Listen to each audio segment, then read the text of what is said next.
Şükürler olsun arkadaşlar. Buzağıyı sağ salim buldum. Gayet sağlıklı. Acından ölmüşmüş hayvan da.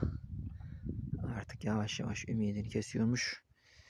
Şu anda bir günden fazladır aç bu buzağı burada. Şu anda kar döküştürüyor arkadaşlar buralara. Annesi burada doğurmuş, emzirmiş ve su bulamadığı için, diğer hayvanlar da aşağısına çekildiği için onlarla beraber eve geldi. Buzağı kaldı burada. Dün burada tek başına yattı bu buzağı.